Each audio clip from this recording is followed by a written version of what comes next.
Okay, so that's it, I believe. It concludes the coverage of the London system, so I will just YouTube this and go over the variation once again.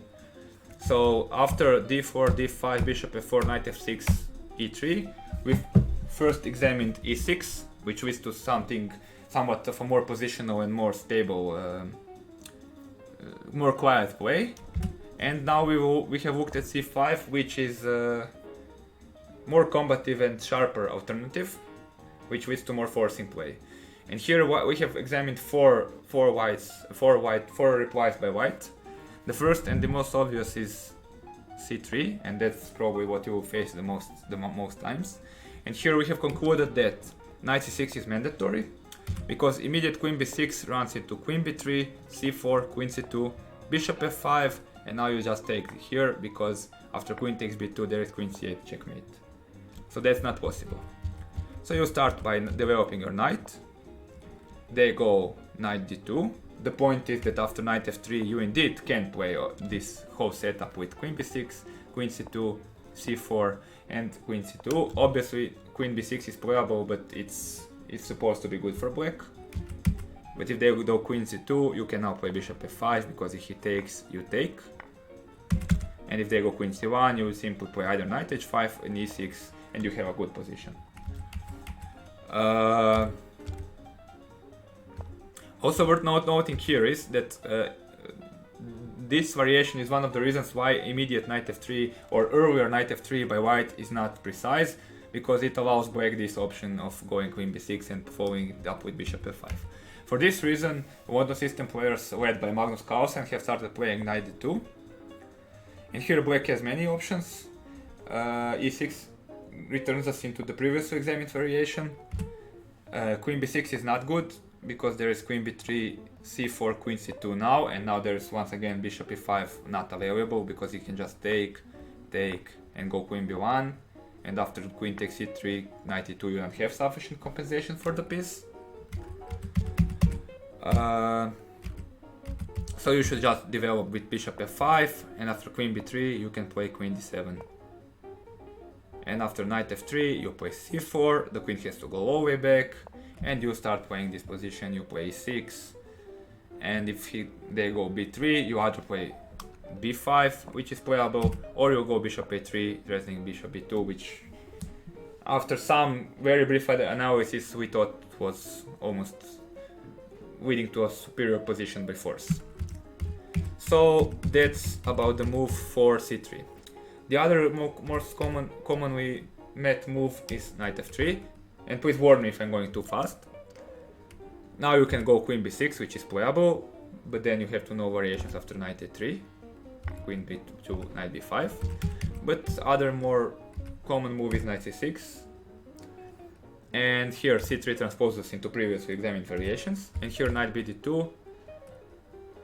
Once again e6 transposes into variations with immediate e6, but queen b6, d takes c5, queen takes b2, rook b1, and now queen c3, not taking the a2 pawn, which is too dangerous, but queen c3 blocking the c4 advance. And we have examined that this blockade of this advance is the main idea by black. And after bishop b5, e6, castling. You don't take this pawn, because after either move you run into, after bishop takes you run into bishop e5 and c4, and after queen c5 you run into immediate c4, which is dangerous. So you just develop, and now with bishop e5 you can simply take, because after c4 you manage to castle and you are in time. And if he plays something like knight e5, you just cover bishop d7 and you play that position. So knight d3, castling, bishop c7, threatening to trap the queen with rook b3, and now b6.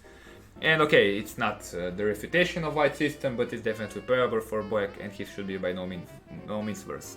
Even though this sharp variation deserves some further analysis. Okay, so that's about knight f3 combination with knight b2.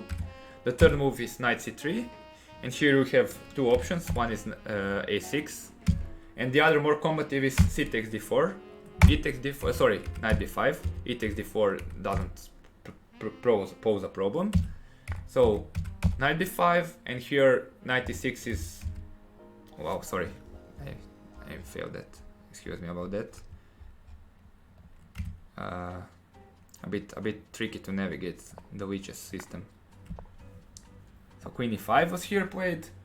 You can always go knight e6 if you want, but queen e5 is more fun and more critical. And here the forced line goes c3, d takes c3, knight c7, king d8, and now not knight takes, c takes b2 with a forced win, but b4, diverting the queen, queen takes, and now rook takes. And now you play c2, queen d2, and an important move to remember, e5. Please note that with queen b1, queen c1, queen b4, you're probably able to force the repetition, because I think continuing with king e2 is quite dangerous. But if you want to play for a win as black, you play e5, and once he takes, you play queen e4. And now he's forced to take here, and here you can play the amazing move b6. The point being that if he takes here, you play knight d2 with deadly threat of bishop a6 and knight b1. These are, as I have said, more tactical variations, more difficult, but I think they are worth knowing, and it's not incredibly difficult to execute them. So after e5, I think we can conclude that black is better. So bishop takes, knight e4 takes, king e2, b6 should be met by knight c7, but here you have knight c6 hitting this bishop, and you're going to recapture one of these two pieces. Let's say after bishop f4, g5, and you're pretty much better here. So that's about knight c3, although even here you can play simply a6. Yeah, and it's all okay. Yeah, thank you. I'll make a comment later.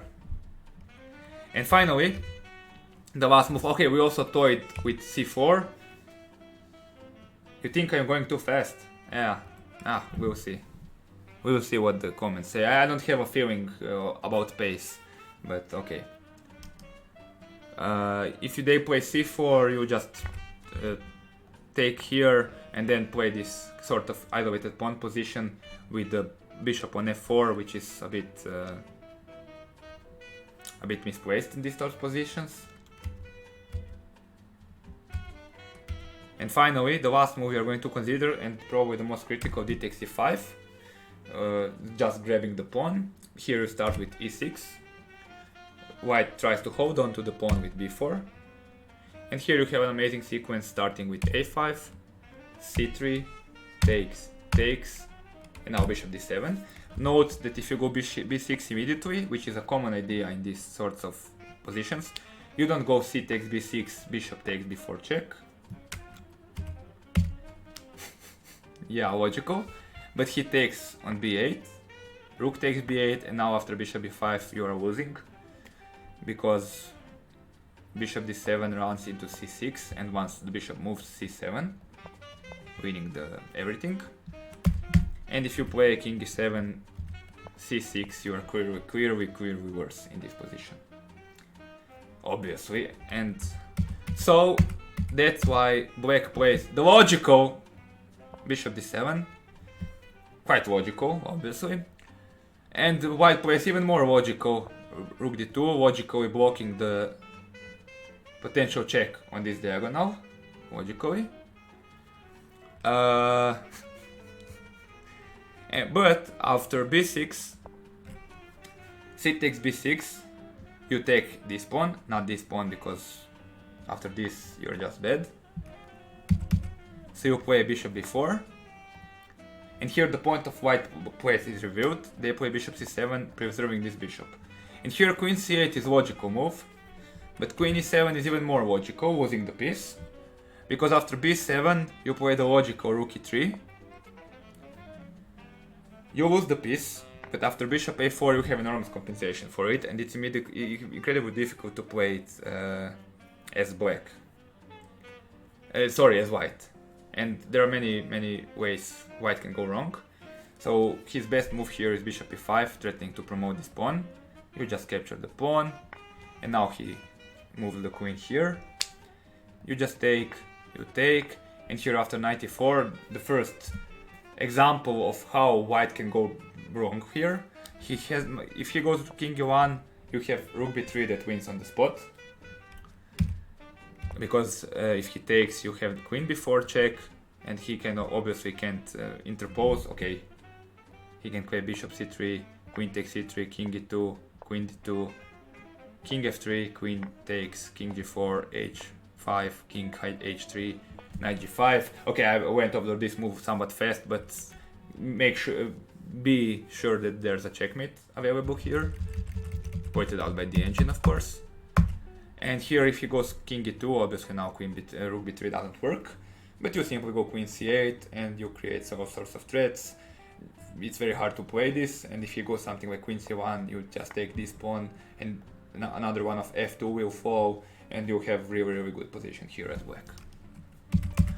Okay, so together with the previous video, this concludes our coverage of the